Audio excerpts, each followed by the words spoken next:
Hello, this is Jane Sigford, bringing you Views and Voice Above the Noise, a podcast hosted by MASA, Minnesota Association of School Administrators. Today's interview is with CariJo Drewitz, Director of Curriculum, Instruction, and Assessment for the West St. Paul Public Schools, to talk about the work of curriculum and professional development directors. Learning and teaching to me is the business of our business. It's the purpose of schools. The role of curriculum director or director of teaching and learning is less clearly defined, perhaps, than other administrative roles in a district. For example, these positions have different titles in every district, plus the position is ranked differently in the district organizational chart.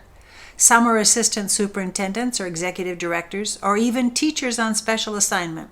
Some principals even have this role. In addition, in each district, that role has different responsibilities. Some have responsibilities for data management or assessment and/or technology implementation, English as a second language, gifted and talented services, in addition to supervising curricular adoptions and ongoing professional developments. In some districts, the role has oversight of other personnel. Unlike the principalship or superintendency, there is no particular license required. Some curriculum positions require an administrative license because that person may supervise others, including principals. Some do not require such a license. In some districts, the persons in the role change quickly because staff become principals, superintendents, or return to the classroom. We educators are about the job of facilitating and creating learning. In a previous podcast, I discussed deeper learning, that learning which is engaging, linked to real life, challenging, and thought-provoking. Unfortunately, that's not the norm. We've become so paralyzed by the accountability mentality that we've concentrated on coverage of material, not necessarily the learning of it. This focus has changed the emphasis for the curriculum and instruction roles. Michael Fullan, former Dean of the Ontario Institute for Studies in Education of the University of Toronto and currently Global Leadership Director of New Pedagogies for Deep Learning and a worldwide authority on educational reform, recently published a book called Deep Learning.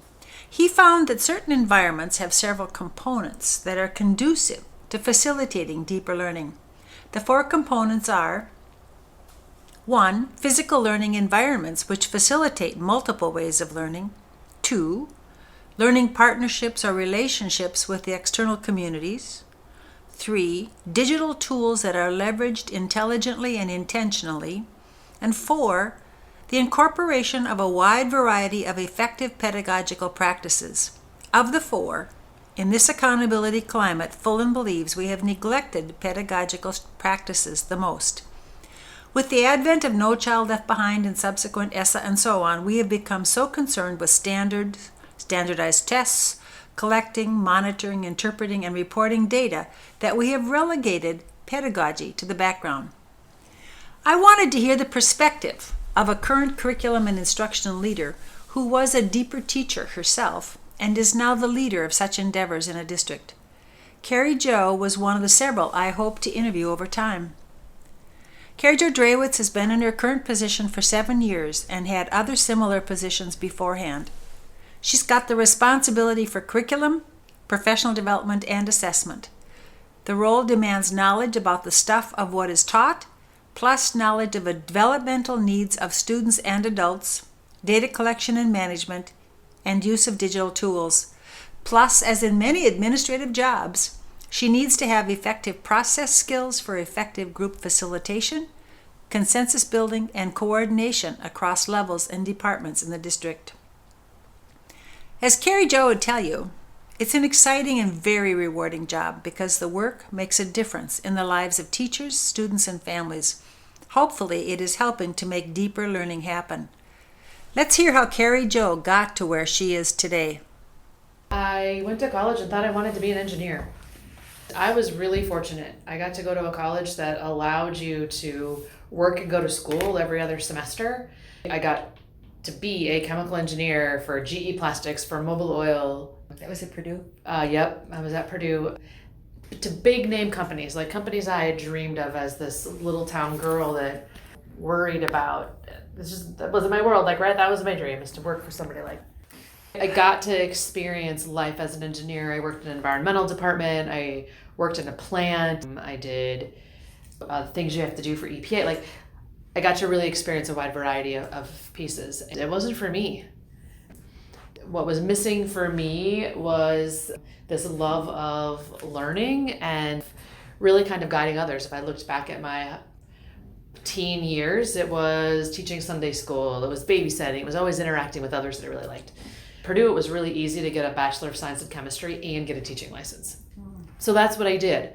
I think at my heart, I would have been an elementary teacher. That's what I really wanted to do, but it meant I had to start over. And at 21, I didn't want to start over.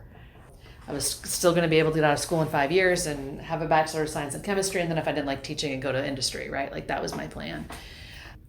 I came to Minnesota, and unfortunately, Minnesota, you had to be a double major in chemistry and physics to get a teaching license, because at the time, you could only get a physical science license, and I had a chemistry degree, which wasn't enough. But fortunately, Purdue was savvy enough to say, hey, we're going to tell them that your engineering classes are just like physics. It's thermodynamics, it's those things. And so we were able, through a process with the college, to get them to count that as physics. And then I was able to get the physical science license. But I knew in my heart, I didn't ever want to teach physics. I got my first teaching job.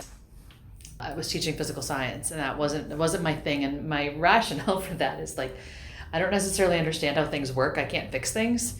And I try to defy the laws of physics. So for me to teach the laws when I like to defy them, it just really wasn't working. It fits you, though. It does. And chemistry was really, really my passion, and mostly because it was a puzzle. It's something you couldn't see, but you could explain. For me, biology and physics were hard for me, but chemistry helped me understand why things were the way that they were. It helped you explain things like, why did I have to wear sunscreen?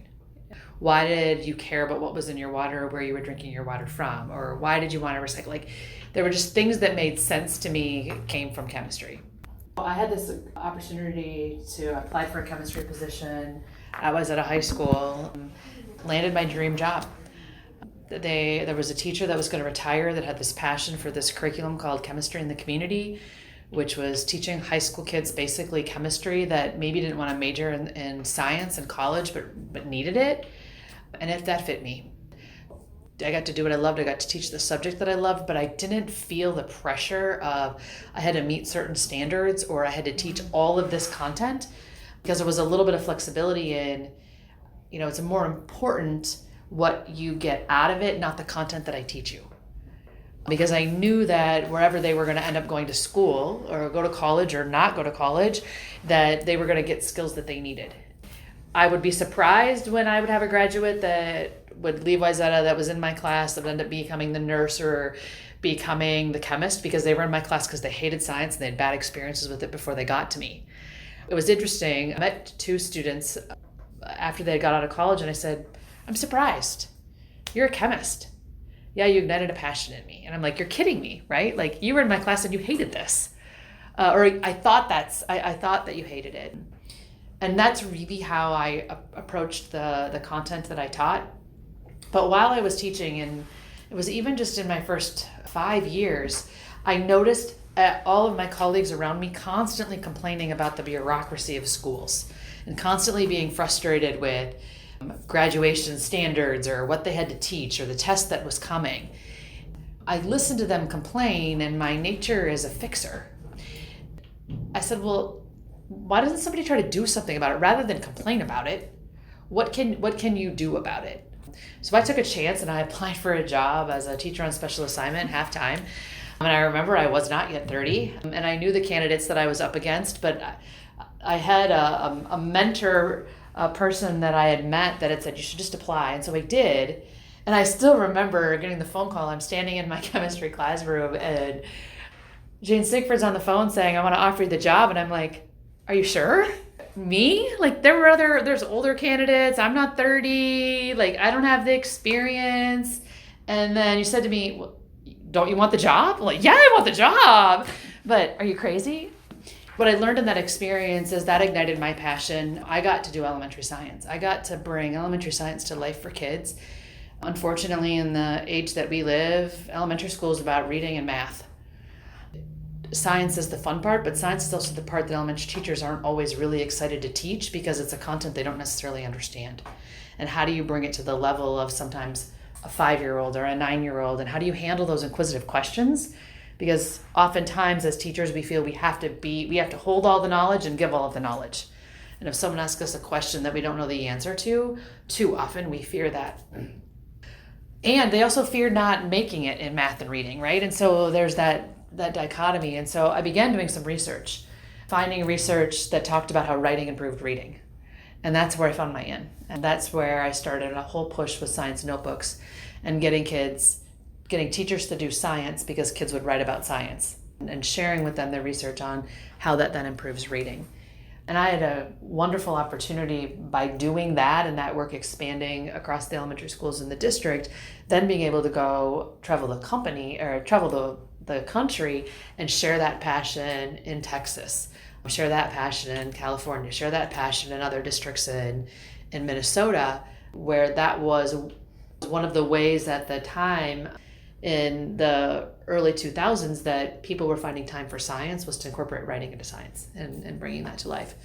That's where my trajectory just changed. Like, I didn't imagine I would leave the classroom. I didn't imagine that I would really set science behind, but that's where I then began to seek out leadership roles and change. And I applied to get a principal's license, not because I wanted to be a principal, but I wanted to continue in this path of curriculum, and I was also fascinated by technology. So throughout all of that, maybe the part that's missing in that story is that I was always the one going first. I had the first smartboard. I am confident I was the first teacher in the high school to record a lesson that got played when a sub was there. I remember coming back and my kids going, "It was so weird. Your voice was coming out of the ceiling and we didn't know what to do. It was like you were here." And I'm like, yeah, that was the point. And I really pushed that. And I pushed my kids in trying to embrace that as well. So I tried to do things that hadn't yet been done. For instance, one of my favorite things that I did is my final was create a public service announcement. Anything you want. You create a public service announcement, and that's your final. And they're like, huh? And I'm like, nope, really. And we spent time doing that. And I replaced written lab reports with video lab reports. I want you to video what you're doing and explain to me what's happening. What do you see happening? It needs to be real life is what I try to bring into assignments while balancing it with, there was some resistance from my kids about that's not how you do school. That's not how we've been taught. And that's something that I really had to work with them to get them to trust me to try, because it felt different. It felt vulnerable. Like, well, what's my grade going to be on? Is it, can I do the technology, or is it, can I show you what I know? I actually want you to tell me what you know, I'm not giving you an A, B, C, D answer. And so there was a lot of back and forth I had to do with my students to get them to buy into that work. From there, I got a principal's license and then began trying to figure out where did I want to land. I worked in research, assessment, and accountability, which is great, but that wasn't getting at the heart of my passion, which is getting into classrooms and helping teachers be better at what they do. So I took a role as director of professional development, which really did help me do that, but it was missing a little bit of the curriculum lens because I was in a really big district where it was kind of off in silos. I really landed, in my mind, the perfect job. I found a school district with 1 high school, 2 middle schools, and 5 elementaries in a smaller suburban district with some disparities in terms of our free and reduced lunch, and have some ethnic diversity. And I feel like I'm able to definitely influence and make a difference because it's small. You know, I am in teachers' classrooms. I know teachers' names. And part of that is because of the size of the district that I'm able to work in. I asked CariJo what professional development was top priority right now. She talked about 2 global topics, cultural competence and personalized learning. What you will hear embedded in those 2 big topics are other pedagogical strategies they are working on, such as how to listen to what kids are really saying, when to use and when not to use whole group instruction, classroom management strategies when different groups are doing different things, offering more voice and choice for students, how to set expectations and model desired behaviors, plus the creation and use of flexible learning environments. There are 2 big pieces. So one, it's going to be a term everybody's using. It's cultural competence. How do we bring that into instructional practice? But what I want to say about that is I think we're often looking for the quick fix. How can I fix the achievement gap? The trouble in that is you can't fix something you don't understand. I'm a white woman. I may have a special needs son that makes me different and have a different perspective, and I may be divorced and that adds another perspective, but I don't know what it's like to live in a culture that's not dominant. That is something that I think is hard for a lot of educators because many of us live in that world. And what we're really trying to focus on in our professional development is understanding simply ways of being. In those ways of being, what's dominant, and then what does that mean? And so I'll give you an example. Communication styles. Well, there's lots of different ways that people communicate, but we can kind of summarize them or categorize them into three things. There's pausers, those that maybe need to think. They might need process time. They might need some time to reflect.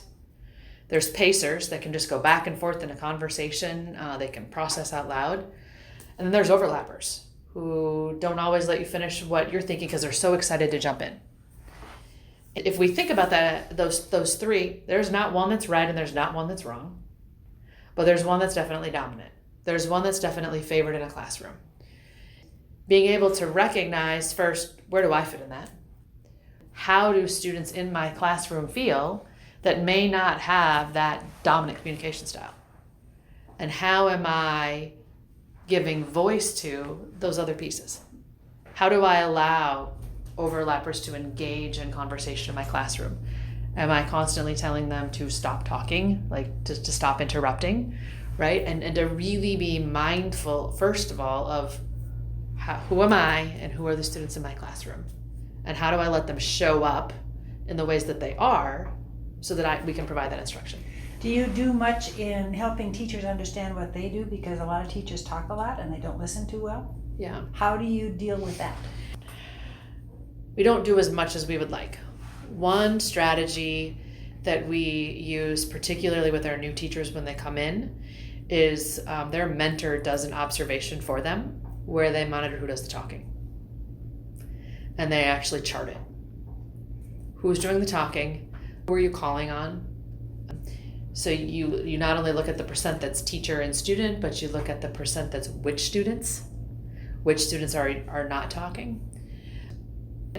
While we're focused on this equity, we've been on over a 5-year journey of really trying to get to this place, and personalized learning is a buzzword, and I know it's a buzzword, but that has been the work that we've been up to, and probably the part that's most nearest and dearest to my heart. Is that number 2 for your professional? That's number 2. That's been ongoing. The challenge with personalized learning is I don't want to define it as one thing. Personalized learning is using best practice instructional strategies to meet the needs of kids. From my secondary brain, where I look back on the way in which I taught, even though I provided opportunities for students to show me what they know or approach things differently, where I failed them is in too much of this whole group instruction. You all need it. There's no way you have it. I didn't necessarily always assess whether you knew it before I got there. And really thinking about figuring out and understanding what do my students know before I teach it, because I don't need to be the holder of all knowledge to give it to them. So do your teachers now do more formative assessment than you wish you had done? Oh, for sure. Not only in more formative assessment, but offering students more voice and choice in what they're doing. When I go into a classroom, one of the things that I'm looking for, besides who's doing the talking, is, and this is kind of I'll have a conversation with the teacher. Let's say I walk in and there's a whole group lesson. My question and reflection to the teacher is, how do you know that everybody needed that whole group lesson?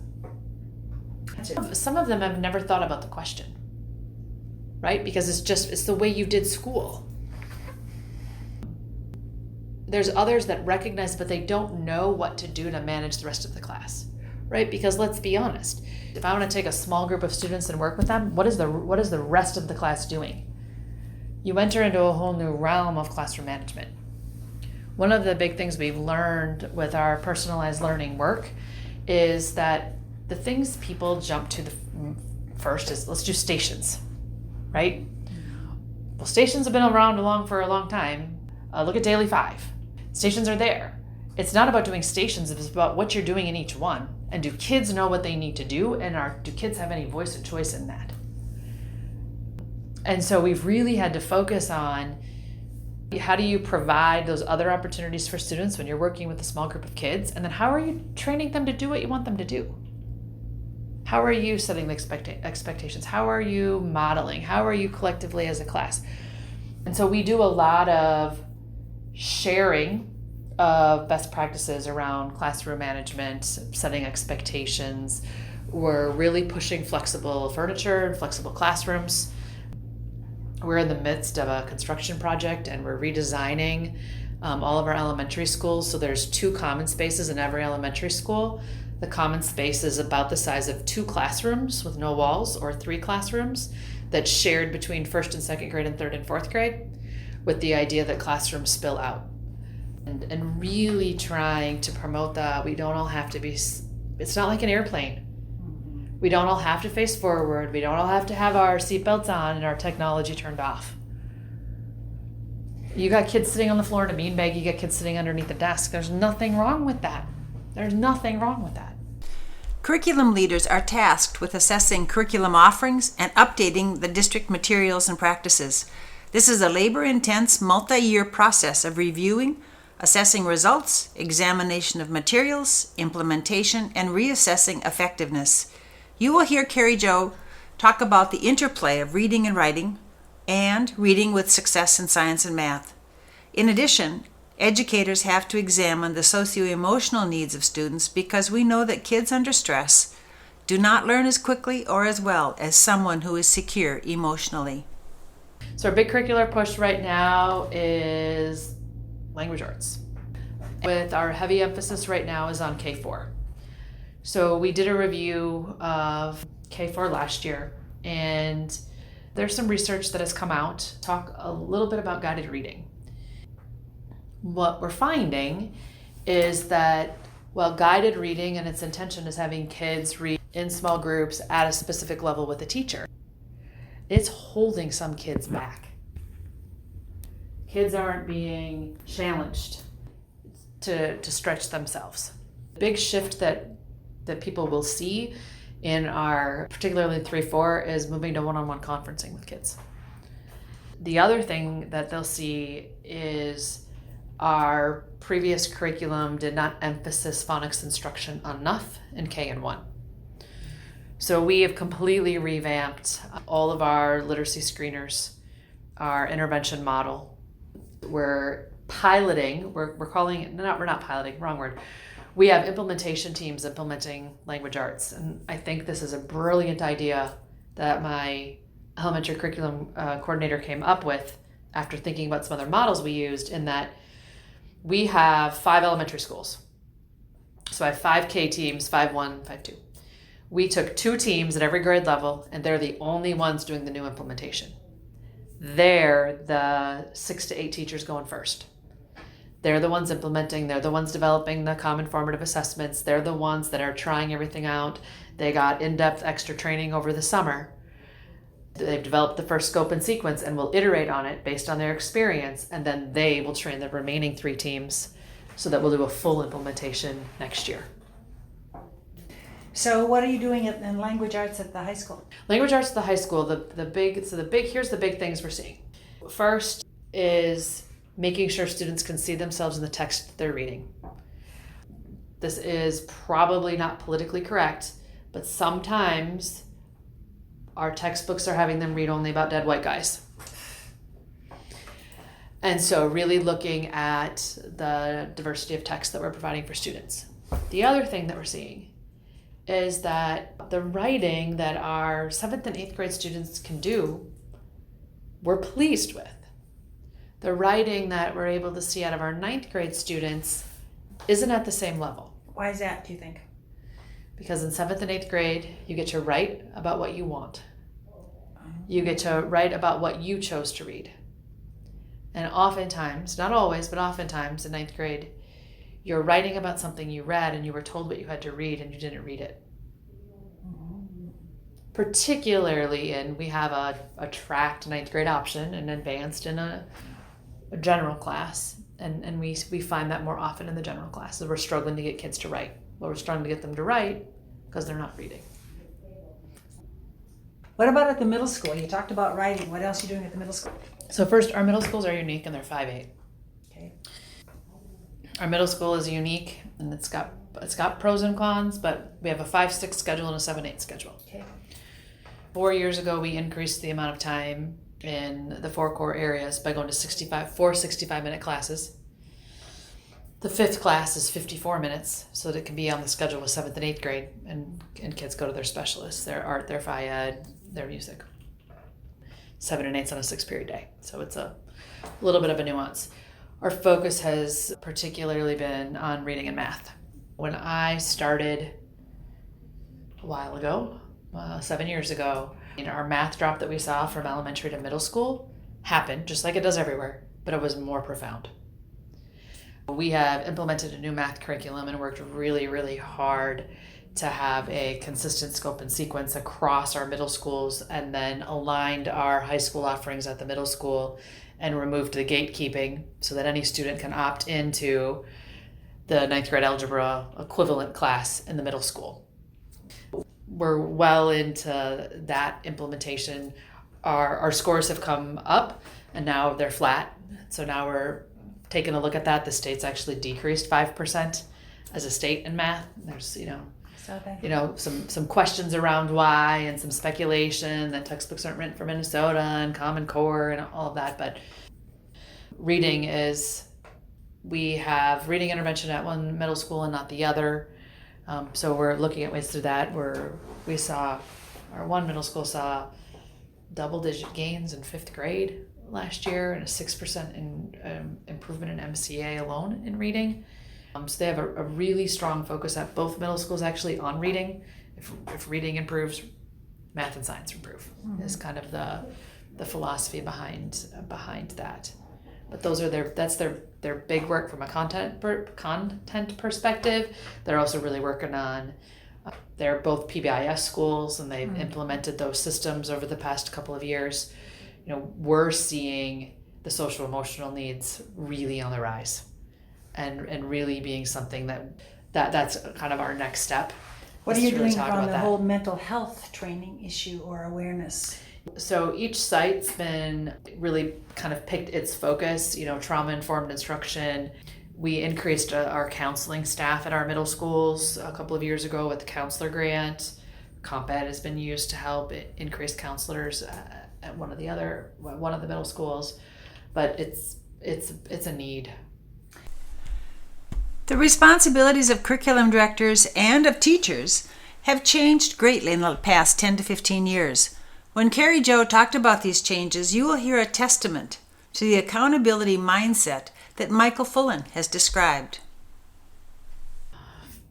From a state perspective, we just keep getting more mandates of things that we have to monitor and report on. World's Best Workforce is the plan we have to now write. That falls at least generally on curriculum directors to oversee, but there's a goal, and it makes sense to put everything in it. Your World's Best Workforce plan has to look at equitable staffing. Your World's Best Workforce your plan has to include your gifted and talented identification criteria, your grade acceleration. It has to include a review of ATPPS. It has to include a review of staff development.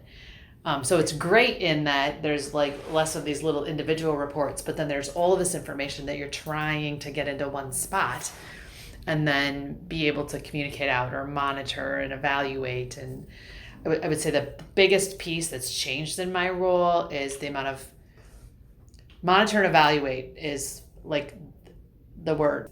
We have to monitor and evaluate everything. And that's good. That's a good practice, right? If you're going to implement something, implement it with fidelity. But it's been a lot in the number of changes that have occurred, in the last 5 years are big projects that we've had to pick up, from writing a world's best workforce plan to teacher evaluation, either identifying your own teacher development and evaluation model or adopting the state's model and then implementing that in whatever flavor it looks like. And then in all of that, my biggest job is trying to create efficiencies for staff that have to also do that. So let's use teacher evaluation for an example.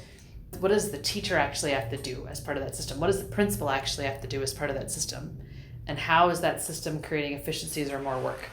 So this year, or this summer, I took on this idea and said, you're spending too much time writing evaluation, having to do all of these parts. So we're going to implement a new one that's going to create efficiencies. We have to find ways to be able to help teachers and principals decipher data. And so what's the data system that we have that they're able to use? We have to find systems that allow teachers to get instant information. Yes, they can formatively assess students, but if they have to look through 180 pieces of paper, that's not always the best way to do it. I feel like I'm constantly looking for ways for things to be more efficient for teachers so they can have that just-in-time information and make their decisions so they can move forward. In all honesty, all the monitoring and evaluations, has it improved learning? That's a great question. I definitely think in places it's helped us become better. But the things you've talked about for me are adult behaviors. I know they are. That's very, very true. And these are not kid behaviors. Mm-mm. Throughout her tenure, CariJo has changed her job in that the curriculum review process has become more intense. Also, the professional development has become more embedded and over time. So our professional development, we tried to be more systematic. Systematic in the lens of what do we all need to do to get better? And really be intentional about, yes, there are individual site needs, but globally we all know there's an achievement gap. Do we have similar needs across the sites as to what we need to solve that? The last 2 years, we've had district-wide priorities. And so our professional development for elementary last year was on culturally responsive student engagement strategies in the classroom. And for secondary, it was using daily assessment to inform instruction.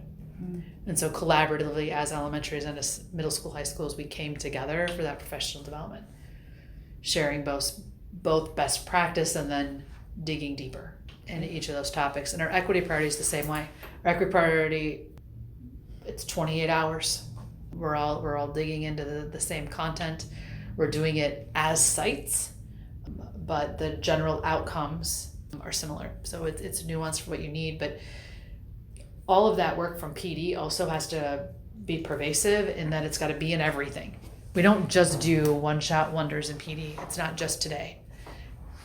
The intention is that you take what you are learning and you take it back not only into your classroom, but you take it into your PLC conversations, which we call collaborative teams, and then it's an ongoing thing. You should be talking about what we did in August. You should have talked about it today because it was a collaborative team day.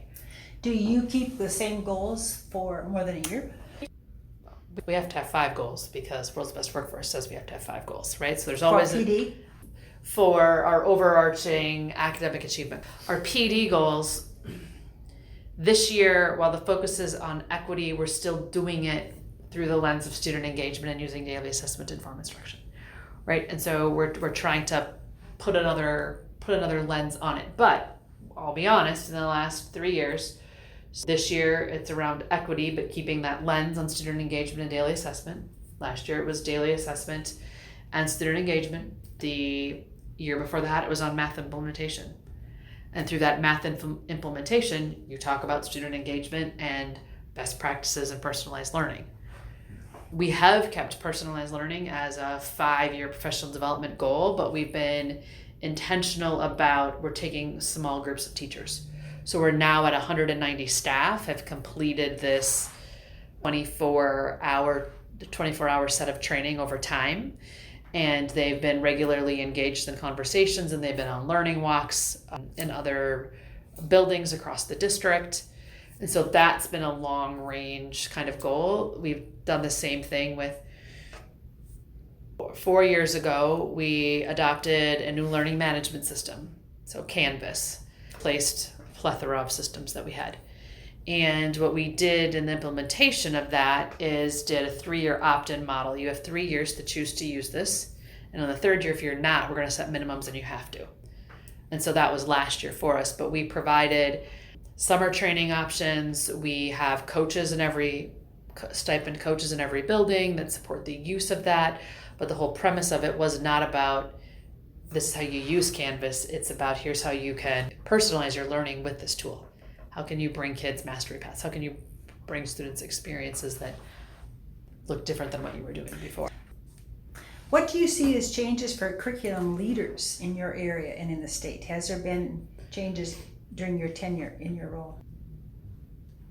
I don't know if I would say necessarily significant changes. What I see happening is it's people in curriculum positions wear so many hats and they're so incredibly busy that it's so hard to have a network. Because I also do assessment, right? I get to be part of this great assessment group, Minnesota assessment group. It's called MAG. It's been around for a really long time. Yeah, it is. And if I have a question about assessment, I can send it out to that list and I will get multiple responses by the end of the day. And I really, really appreciate that. From curriculum directors, that doesn't exist, but I really think it's because we're all so incredibly busy. That's not to say assessment people aren't, but it's just so hard, I think, to collaborate. Do you also think that those roles are so different in every district, plus which people come and go in those positions more quickly, I think, than in the assessment? Do you agree? I agree. And I don't know that it's different in my job, but you mentioned technology. Mm-hmm. Something that is imperative is any curriculum director, in my opinion, has to collaborate with technology today. You need to be best friends with the technology director or the person in charge of technology.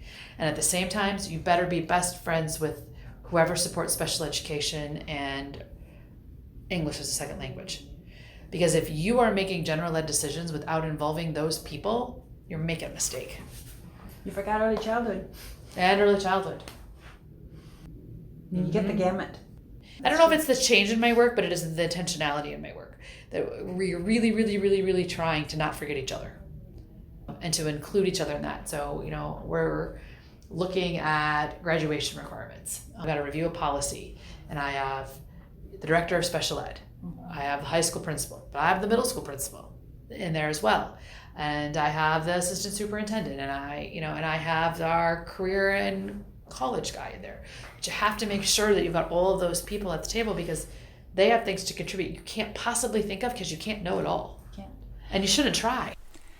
Earlier, I talked about Michael Fullan's 4 components of an environment which facilitates deeper learning. Several districts in our state have become part of the Center for Advanced Professional Studies, or CAPS, to provide juniors and seniors an opportunity to have authentic career experiences in partnership with local businesses. This program is what Fullan calls learning partnerships. Not only does West St. Paul collaborate with local businesses, but also with high schools from 2 other districts to provide this opportunity.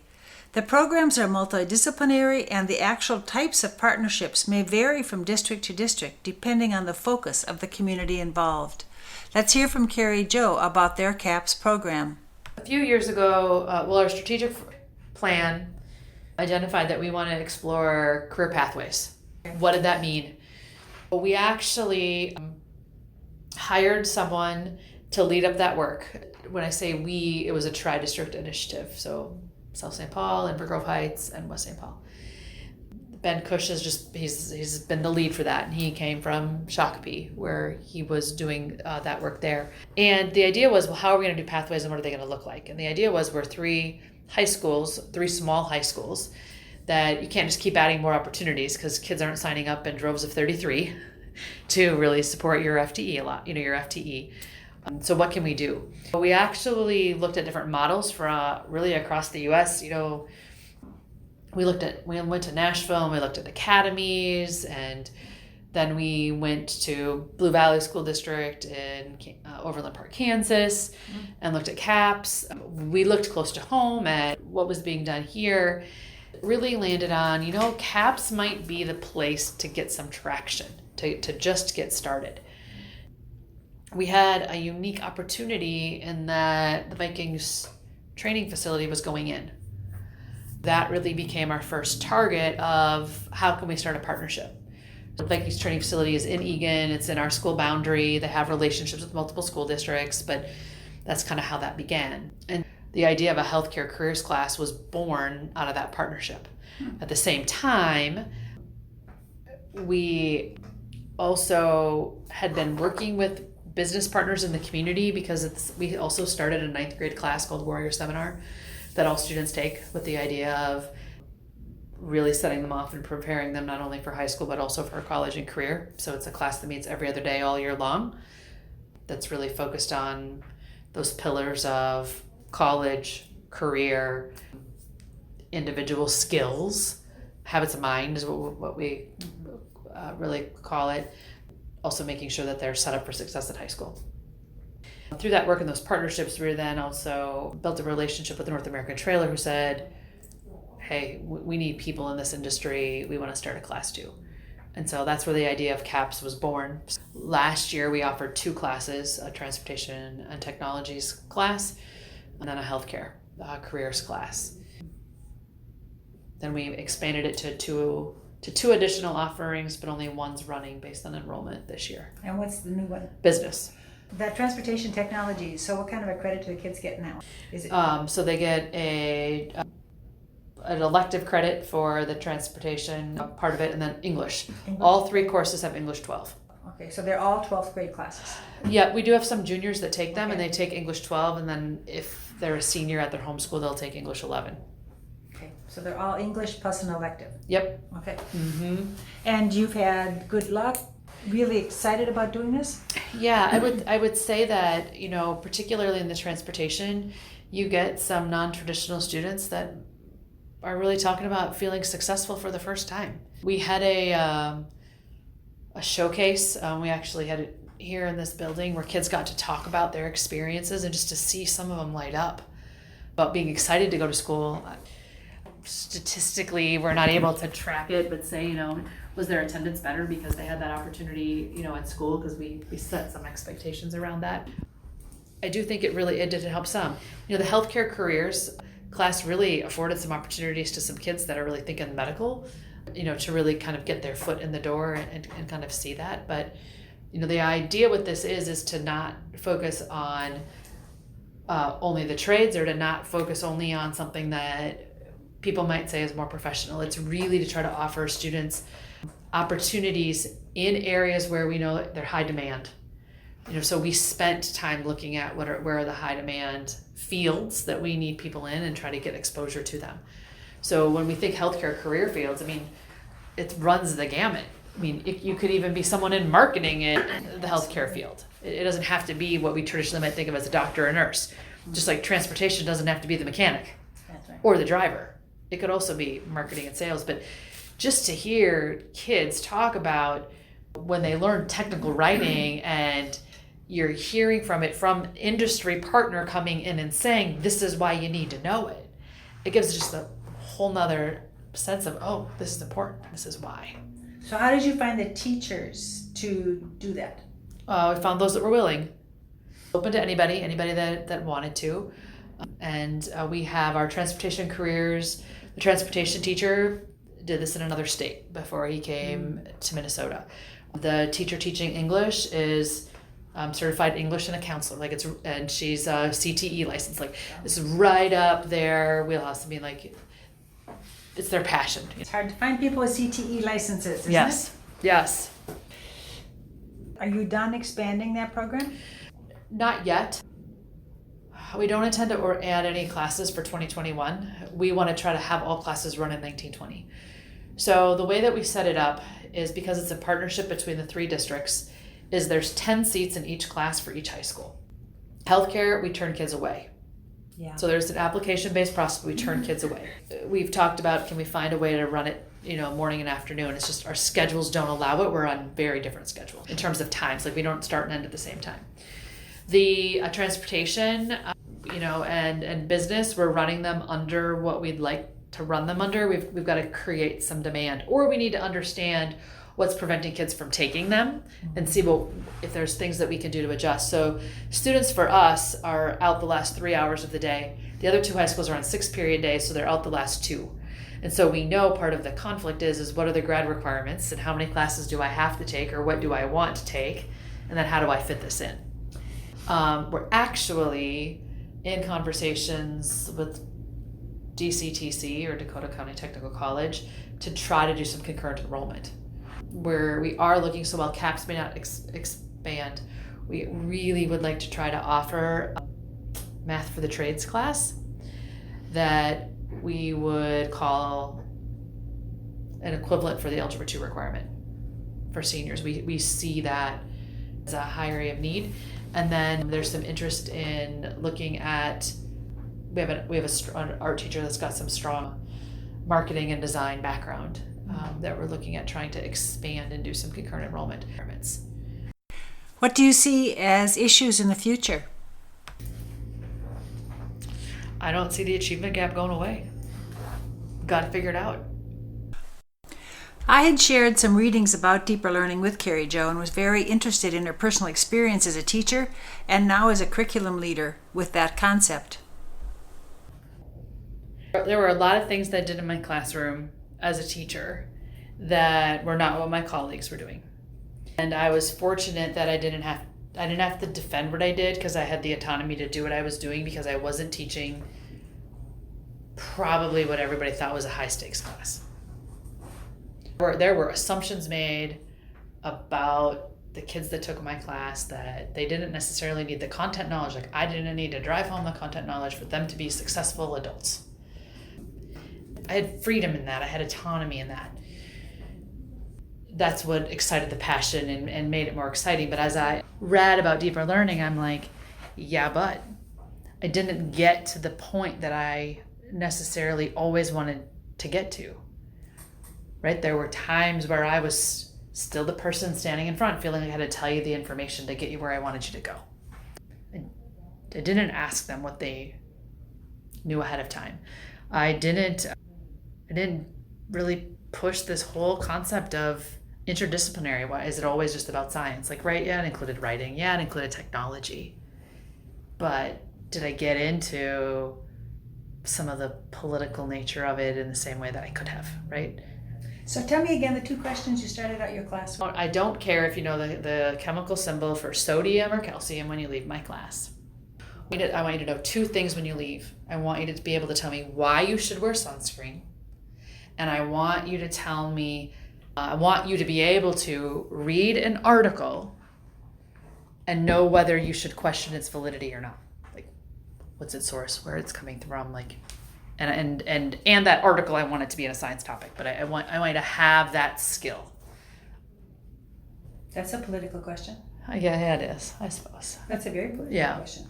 It's also very engaging in the community question. Mm-hmm. That's what I posted. As I looked at this, like, you always wish you would have done more. You always wish you would have done things. You would have done things differently. And some things that I have seen since I've done this, right? Like, now that I get to lead this professional life, there's all these things I wish I would have tried, that I wish I would have done, that I think could have helped more kids.